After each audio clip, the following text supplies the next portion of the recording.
Oke, siap.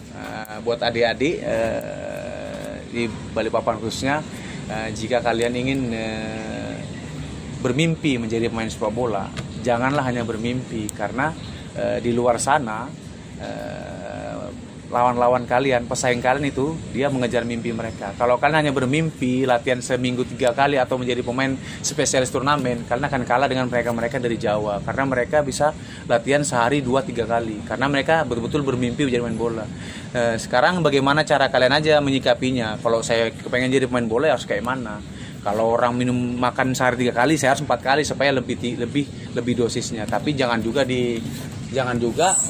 tidak diperhatikan di masalah gizi ya Mas Panji ya. Karena kadang-kadang banyak pemain dia latihan terus-menerus, tapi dia tidak ditambah dengan asupan suplai makanan yang baik, akhirnya dia drop dan kena penyakit tipes. Itu yang ditakutkan main bola sebenarnya.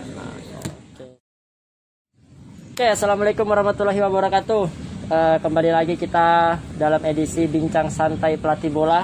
Kali ini kita kedatangan tamu, yaitu Bang Aco Rusdiansah.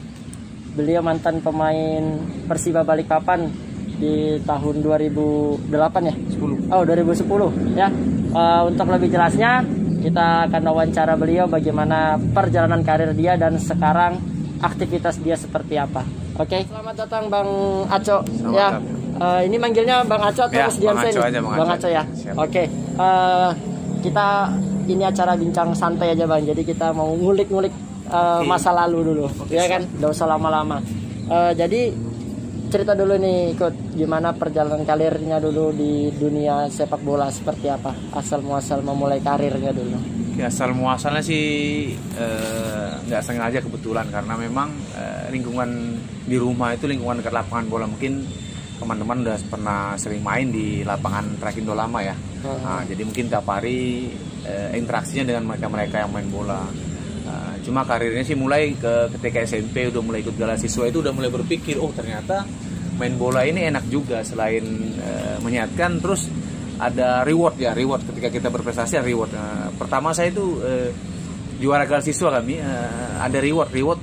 Kalau dulu kan zaman kami itu BP3 masih bayar, SPP ya, sekolah. SPP. Nah, jadi itu anak-anak yang sekolah kami yang bawa juara itu digratiskan selama setahun. Jadi dari situ udah mulai pandang, oh ternyata sepak bola ini ada manfaatnya sih, seperti itu. Nah, itu awal mulanya dari situ, udah dimulai dari yang kurang intens, akhirnya ketika juara mulai intens lah.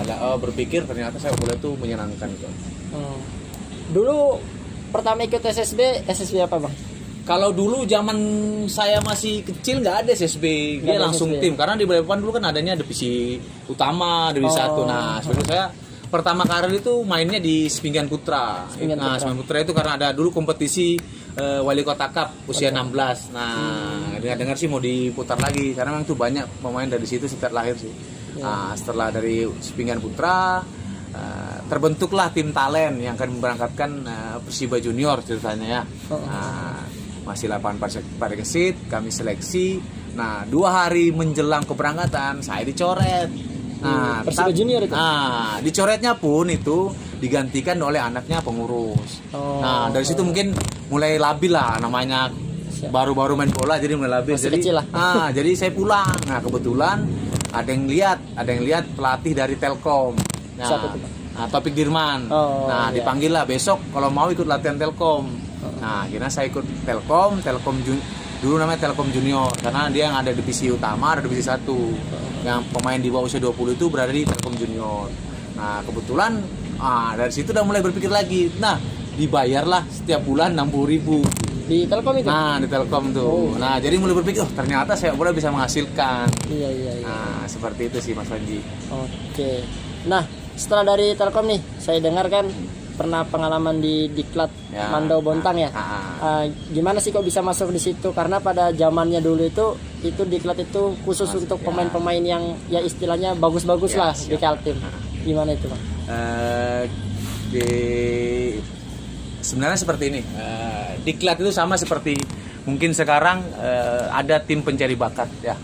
Nah, waktu itu kebetulan kami ada kejuaraan Popda kalau nggak salah ya, Popda kami di Tenggarong. Nah, kebetulan tim Bontang itu satu tim itu anak diklat Mandau semua dan pelatihnya sama pelatihnya. Nah kebetulan kami ketemu pas bermain bagus, dipanggil lah sama pelatihnya, maukah bergabung ke diklat Mandau. Nah saya pertama masih belum mengiyakan karena nggak paham apa itu diklat, kami kan belum ngerti. Akhirnya pas pulang bincang-bincang sama mantan-mantan pemain senior-senior bagus, prospeknya bagus, akhirnya pindahlah ke Bontang.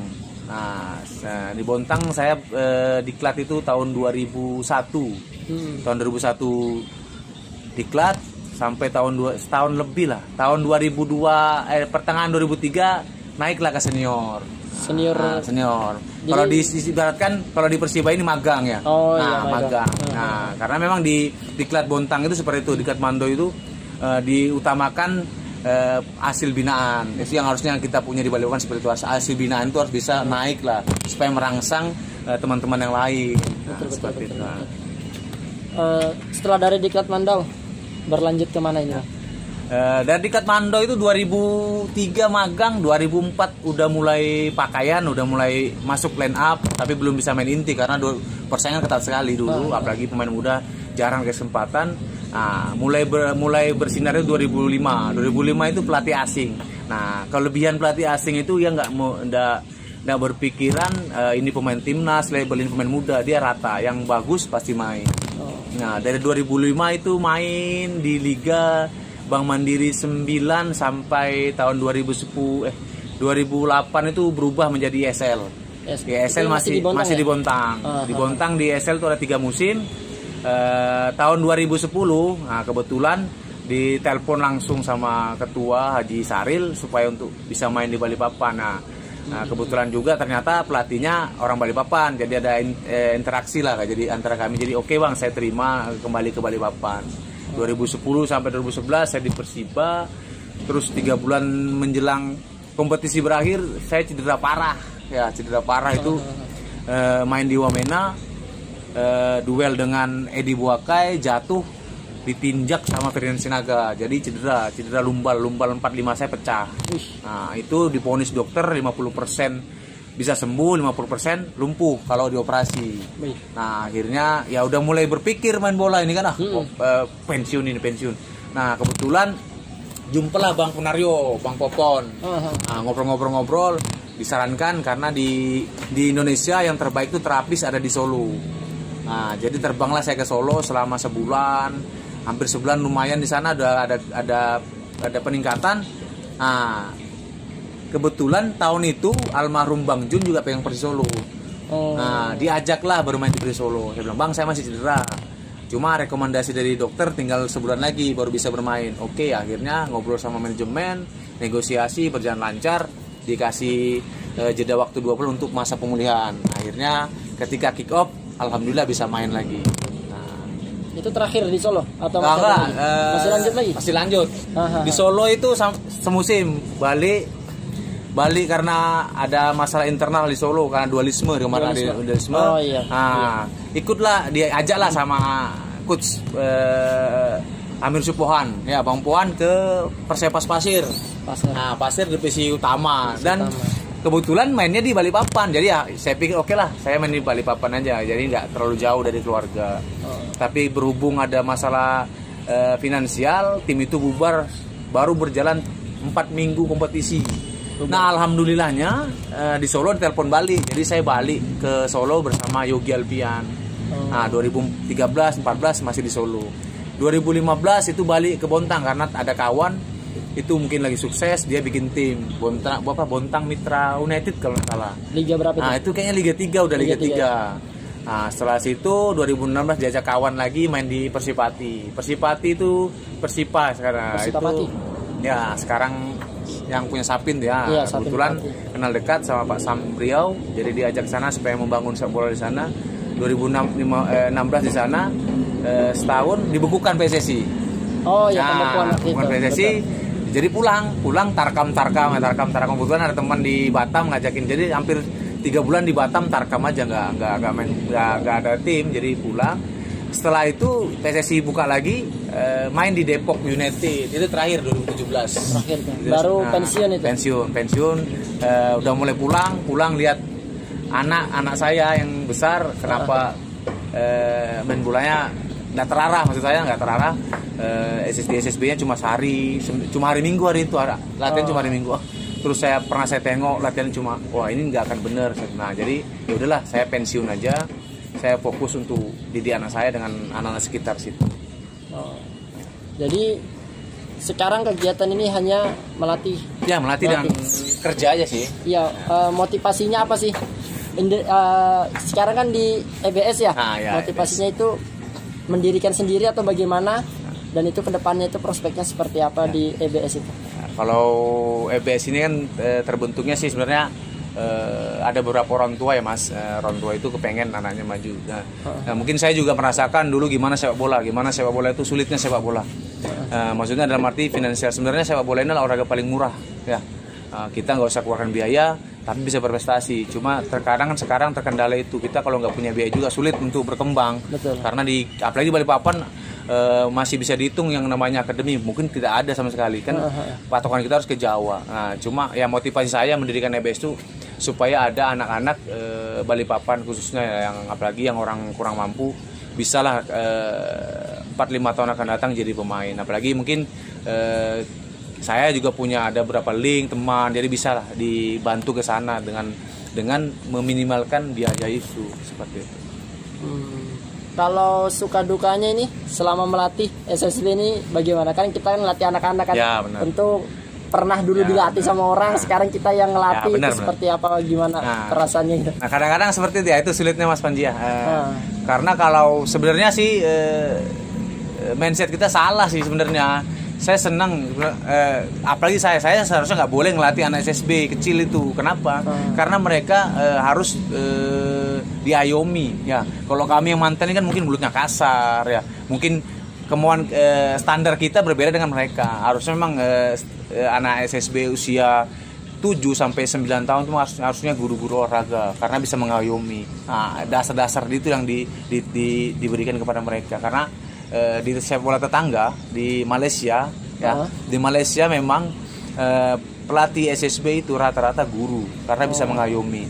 Nah, terkadang kan kalau kita yang orang awam bisa lepas kontrol. Anak ini kan kertas polos ceritanya. Kalau kita ngomong A pasti dia ikut A juga. Nah, itu yang terkadang membuat kita sedih sih. Saya sedih juga ya. Saya juga kadang-kadang keceplosan, tapi ya mau bagaimana lagi ya. Kalau suka dukanya sih kadang-kadang begini Mas Panji. Sama mungkin yang saya alami seperti dulu. Kadang-kadang di Balikpapan atau mungkin di seluruh Indonesia lah sepak bola seperti ini. Ada bakat talent anak ini yang betul-betul bagus, tapi dia terkendala oleh biaya. Itu yang sangat sedih karena akhirnya membuat dia putus asa. Nah, seharusnya memang kita harusnya ada stakeholder, ada bapak angkat lah ya untuk anak-anak seperti ini, ada yang dibantu lah sama mereka. Siap. Terakhir nih Bang. Ya, siap. Pesan buat para pemain-pemain muda di Indonesia atau khususnya di Balikpapan agar tetap memperjuangkan cita-citanya menjadi pemain profesional. Oke, siap. Buat adik-adik di Balikpapan khususnya, jika kalian ingin bermimpi menjadi pemain sepak bola, janganlah hanya bermimpi, karena di luar sana lawan-lawan kalian, pesaing kalian itu dia mengejar mimpi mereka. Kalau kalian hanya bermimpi latihan seminggu 3 kali atau menjadi pemain spesialis turnamen, kalian akan kalah dengan mereka dari Jawa, karena mereka bisa latihan sehari 2-3 kali karena mereka betul-betul bermimpi menjadi pemain bola. Sekarang bagaimana cara kalian aja menyikapinya? Kalau saya kepengen jadi pemain bola harus kayak mana? Kalau orang makan sehari 3 kali, saya harus 4 kali supaya lebih dosisnya. Tapi jangan juga tidak diperhatikan di masalah gizi ya Mas Panji ya. Karena kadang-kadang banyak pemain dia latihan terus-menerus tapi dia tidak ditambah dengan asupan suplai makanan yang baik, akhirnya dia drop dan kena penyakit tipes. Itu yang ditakutkan main bola sebenarnya. Oke, siap. Oke, mungkin itu aja. Kita tadi dengar sedikit perjalanan karir dari Bang Aco, dan sekarang dia aktivitas punya SSB yaitu Lang Borneo Sakti yang berhome base di Kompi B sebenarnya, tapi karena Covid jadi sementara mengungsi ke lapangan Trakindo Lawang. Ya, mungkin itu aja Bang Aco, terima kasih atas waktunya sudah berbagi dengan teman-teman semua ya. Mungkin itu aja, kita tutup. Saya Panji Prawira. Terima kasih. Assalamualaikum warahmatullahi wabarakatuh. Atau dulu mati buat wallpapernya.